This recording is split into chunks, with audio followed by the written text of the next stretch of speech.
again, chapter 14, the blue sweater. The scripture theme is Revelation 21:4. Let me get to there. I don't have it pulled up. And it says, He will wipe away every tear from your eyes, and death shall be no more. Neither shall there be mourning, nor crying, nor pain anymore, for the former things have passed away. All right, question 1. What was Corey's response to being without Betsy, even for just a few days while Betsy was prepping the hospital? It was incredibly hard for her. Remember, they had been together their entire lives until up to the point where they get arrested and they're in prison.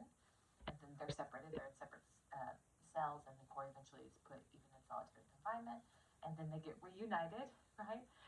When they leave that place and get transferred to the concentration camp, they get reunited and they're able to stay together, like, for the most part, see each other every day, sleep in the same place up until this point. And then Betsy gets taken to the hospital. Corey gets her to the hospital. Their hospital that's there, it's not a great hospital at all. But Corey gets Betsy there, and she just misses her like crazy. Betsy really has been like a rock to Corey in this. Here it is. Here's where it is. Why could Corey and Betsy be thankful for the fleas? Okay, sorry, I told you in the last video, which is Corey had said that, being thankful for the fleas, like, she couldn't follow Betsy there. Betsy's like, let's be thankful for fleas, and Corey's like, why in the world would we do that?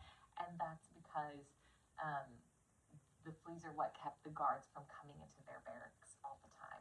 The guards would stay out, they wouldn't want to go in there, so they had this level of privacy and security away from the guards so that they could do their prayer meetings and their Bible studies and stay up late after lights out and things like that. So the fleas were like their guardians from the guards. 3, what did Betsy want to do for the persecutors?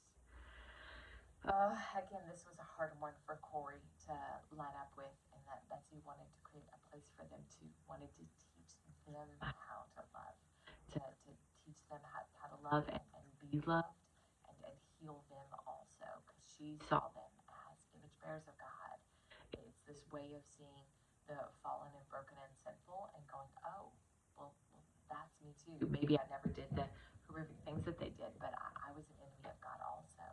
And I need God's grace and His mercy, just like these people do. And that's what Betsy wanted. Betsy wanted for them to find the love of God also and to be redeemed. 4, how did Corey get out of being transported? So they're trying to round up people to work in their factories, and Corey is still fairly strong and healthy, by comparison to those around her. And so she's going for this physical, to see, they're trying to weed out the most fit ones, which would be like a good thing, because being transferred out of Ravensbrück would be good. You'd be in a better kind of place. You get more food. It would be a better kind of thing that most people want. But Corey does not want to leave Betsy whatsoever. And so she lies, but she doesn't lie with like the resolve that she's lied before. She kind of says this thing and then immediately asks God for forgiveness. She says this because they're checking her eyes, and she says this thing about only being able to see the first one or something. She's just like, oh no, I can't see it. And she immediately like asks God forgiveness, because she knows that whereas she's told lies in the past, and they've almost been, under the grace of this. We've struggled with that, right? Like, when it's okay to lie and when it's not. But she had this kind of like resolve that she could do it then. And then here she is like saying like, oh, well, I can't see it. And it's like, oh, God, forgive me. And then finally she just bursts out like, I can't leave my sister. And so the person's like, okay, well, you need glasses, and does this whole thing.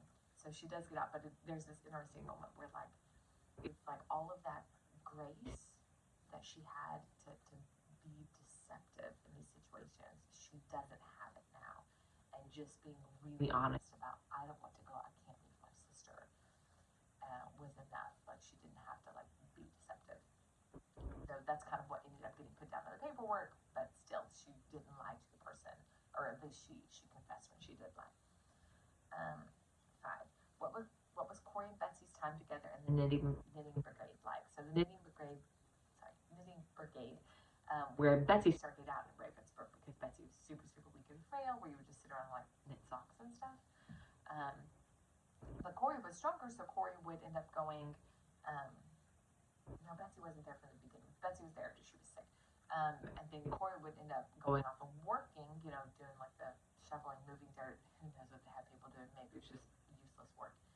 Um, but then Corey didn't get sent off for the transport, so now she didn't have a place to go, so she ended up kind of just like walking and getting put in their knitting brigade with Betsy. So now they have even more time together, even more time to sit and read the Bible in the safety of the fleas, right? In the protection of God's fleas. They can read the Bible to one another, and they can pray, and they get to be together. And Corey describes this as some of the best time at Ravensbrück.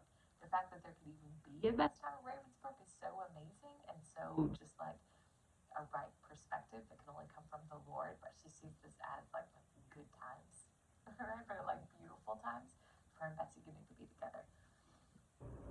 And 6, describe the actions of the medical staff as they loaded their patients to be taken to extermination. This is so interesting. So what happens is the really, really sick ones are being loaded up, and they're be taken to a gas chamber, right? Like they're going to be gassed. But the nurses, and I think the doctors too, are so tender with people, right? Like they're loading them up carefully. They're literally going to be driven like down the road, wherever the gas chamber is, and be like killed, and yet the nurses are still tender and gentle with them and trying to make sure that they have as little pain as possible.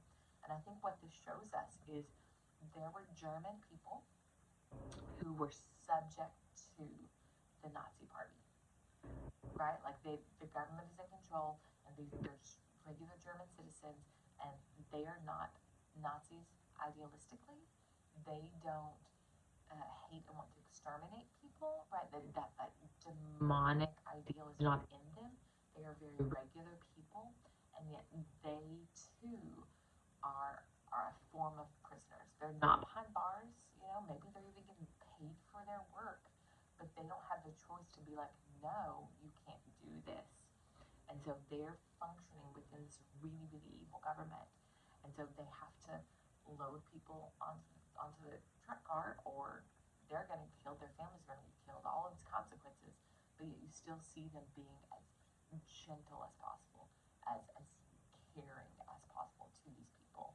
And it's a tricky thing, right? It's not something that you just feel like, well, okay, they didn't have to, it wasn't their fault.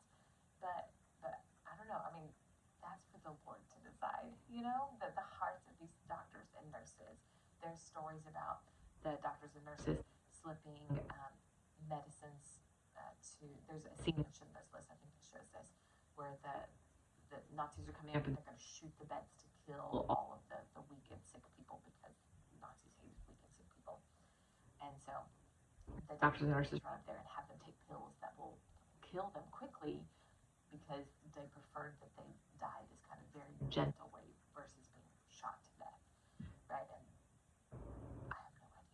That is for the Lord to judge and decide, but it's worth pointing out that there are really tricky things here, really, really tricky things where we don't know what's going on in the hearts of men, but God does, and He sees, and He decides. So these are things that I think about.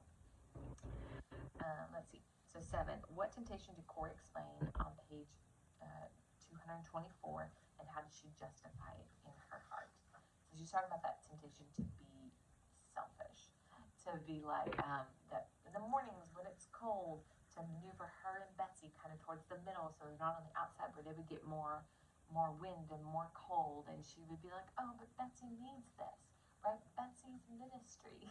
Betsy's so wonderful, and it's her ministry. And she's so great, and so this is why I have to do this, right? This is why I have to be selfish. This is why we have to be in first in line, right? For the bread rationings or the whatever, right? Like this, all these kind of like selfish things. And what she's doing is she is sacrificing true Christ-likeness in the name of ministry, and that happens constantly, constantly. Where it's people, golly, I didn't know I was going to go here. Where it's pastors and people in ministry who will do unchristlike things and then cover up those actions in the name of ministry, right? So they're absolving sin, and they're sweeping it under the rug, and they're doing these things, right? Doing selfish, even just selfish things, maybe not like horrific things, but selfish is still evil, obviously, because it's God's standard, not ours. But they're doing these things, and they're saying, "Oh, but it's the name of ministry," and that's not how that works. Like, it's the foundation is obeying God and being Christ-like, and then the Lord will build the ministry, and besides, the ministry is His, right? Like, if Betsy and Corey, to bring it back to this, if Betsy got too cold one day and she died from the cold, then the ministry is the Lord's, the work is the Lord's, and He would pass it on to whoever He would pass it on if He wanted it still done. So, anyways, I didn't know I was going to go there with all of that, but it's that selfishness and trying to make excuses for it. And then this question 8, what did God teach Corey through Paul about the sin of selfishness that had crept into her heart? Let's go there. It's 225.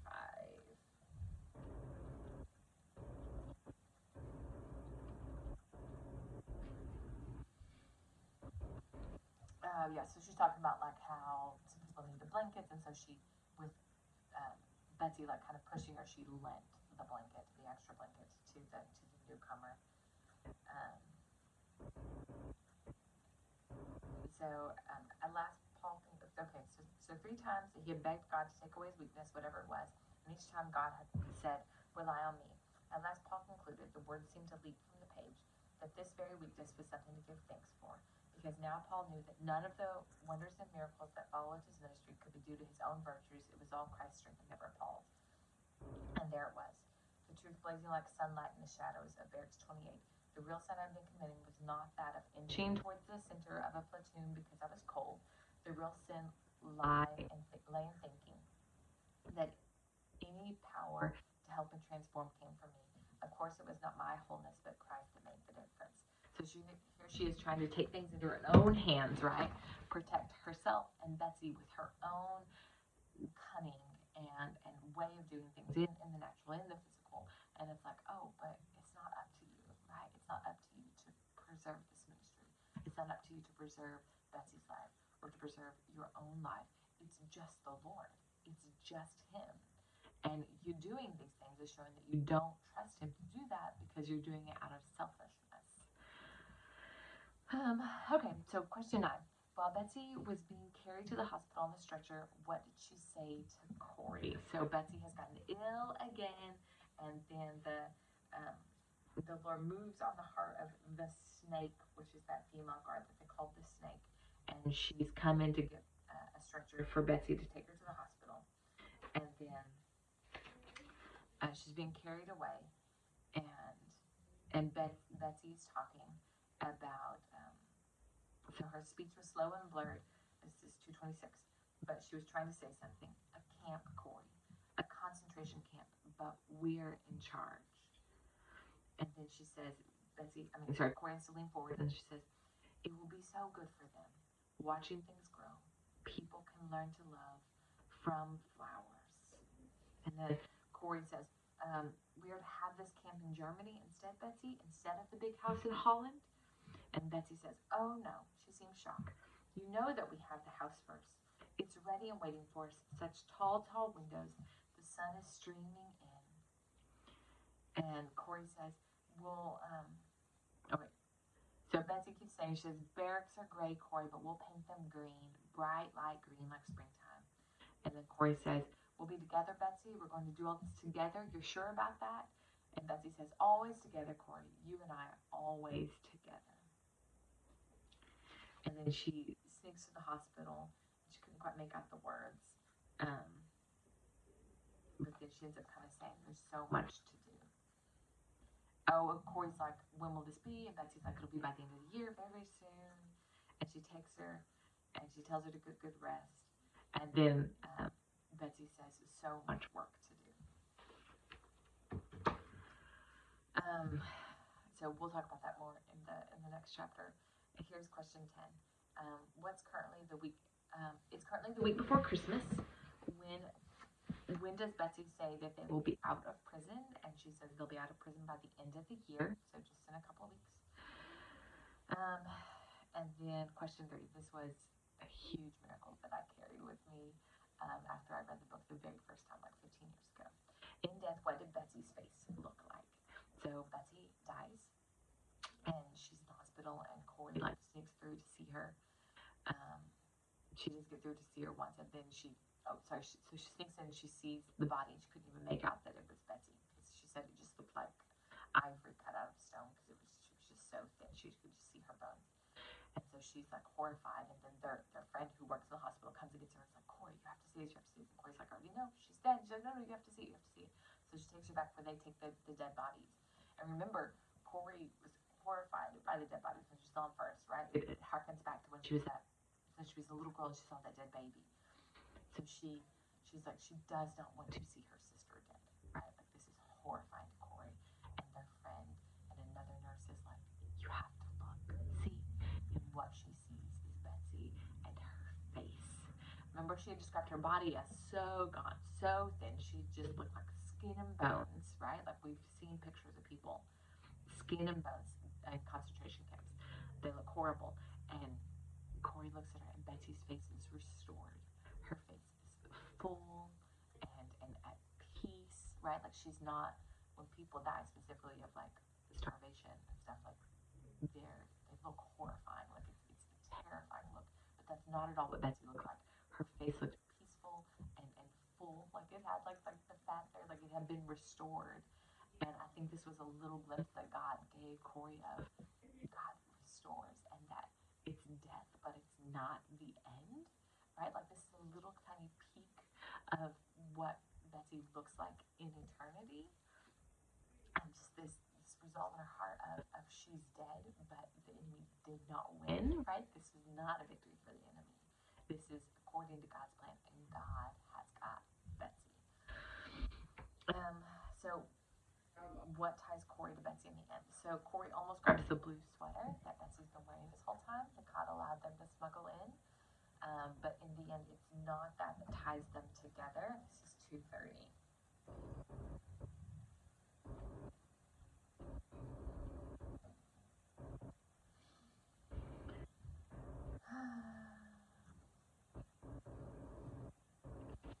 So I left behind the physical tie.